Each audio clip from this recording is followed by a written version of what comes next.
Well, they have many looks with their press. I think that's one thing that makes it so effective. They'll give you the diamond, they'll give you the straight man-to-man full court, they'll give you the running jump. They actually give you the 2-2-1 sometimes also. So, down through the years, all of Oliver's teams have given you many different looks, so you can't just prepare for one, but you know that the press and the pressure is coming. And so you're going to have to deal with that in full court, as well as half court, if you're going to have success against them, because they're going to stay with it, they're going to stay with it, they're going to stay with it. It's something that you're going to have to deal with for 40 minutes. Is Melvin almost perfectly suited to be at the top of that with his length and athleticism, where he runs and jumps away? Well, he's good at it. I guess Oliver can answer that question better because they do their press a little different than we do ours. But, he is someone, just because of his, and this is to your point, his size and agility. I just wondering what that noise was. Just because of his size and agility, that you can put him anywhere. He can be at the top, he can be in the middle of that diamond, and he'll be effective. We asked Nate Markell, the upperclassmen, if they had to say to these younger guys about not looking ahead to being the fouls, and they said no, but they said everyone seems to be pretty focused. You guys are doing a good job at that. As you sense that these guys are, in fact, not looking ahead and are all slowly focused on this game tomorrow? I think so. They just finished a half an hour of all you guys asking those type of questions. And they're human. It's not like they have their head in the sand. They don't look at our schedule. They know what our schedule is. But at the same time, I think this group understands that we don't have enough margin for error to start overlooking anyone. You talk about, you look at the Big East standings right now, and you look at where we stand, and you look at the team that's last. We lost to that team that's last. And so our guys realize that we have to stay focused in the here and now, and tomorrow will come, and the next game will come, and we'll deal with that then. Was the Cincinnati game just a good test of how you guys can endure in foul trouble? Considering that the rotation has been pretty thin, you're going to have guys probably going to have guys on the floor with carrying. I feel like we've had a few games of foul trouble. Maybe that's just me. That's just the coach. In particular, like maybe in particular. Notre Dame game was like that. Right. Notre Dame. I don't think that was that abnormal. Well, maybe Otto was fourth, right, at that point when they were running a big run into the league. Okay, so what's the question again? I guess, have you seen your guys deal with foul trouble pretty well then throughout the season? Otto had the early fouls, and he was in foul trouble in both halves and played with fouls.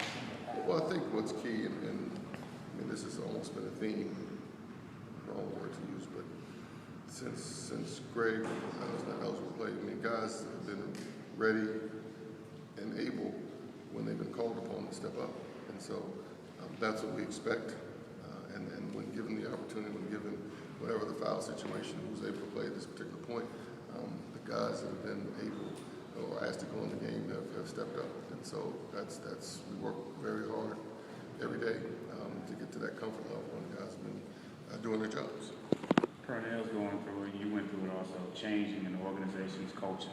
How hard is that for a coach to come in and basically put his imprint on the program, particularly one that was struggling before he got there? Yeah, he's done it at many different places. So if anyone knows how to do it, Coach Purnell does, because he's been successful at it.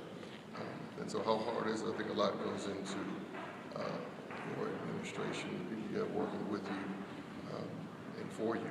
And so he has good people in place. They know what they're doing, and they're making progress. Against Cincinnati, I saw something I had not seen before.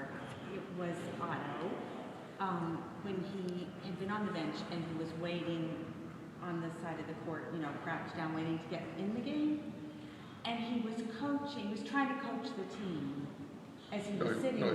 No, I'm not saying, in support of you. I don't know if he was aware of it, but you would hold up a hand signal, and he was doing the same thing.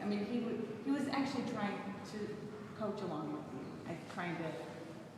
Are you at all aware of that, or does that mean anything to you, or say anything to you about his desire to affect the game, even? I'll tell you, I'm going to say something that I don't want you to get upset about. Okay, so maybe huge insult. That happens all the time. Yes. Where have you been? That's exactly. I realize there was the risk of that. That is not very abnormal. Correct. I think Okay. you can just watch. I would not get upset. That is something that's not abnormal. I don't remember, or I don't think I saw the specific Right. instance you talk about. It could be something as simple as the coaching box is here, he's closer to them, and so I say something, and so since he's at the table, he may be able to hear a bit better. Okay. But him speaking up, him trying to help his teammates, Yeah. him trying to make sure people are placed where they should be, is not abnormal. It's something that he does every day in practice, and it's been pretty prevalent, I think, in each and every game. And that's a responsibility that he has. That's a responsibility that Nate has. It's a responsibility Markel has, because they know where they should be, and they also know where everyone else should be. Right. And they know what the coach wants, and so that's just part of his job. That's the norm. Okay. Is there any risk at all for Nate? He obviously had a pretty nice whack on his lip. Is there any risk at all that he can't play tomorrow because of that? No. Okay. Busted lip. Pretty significant busted lip, and I'll have to reopen. That happened in practice.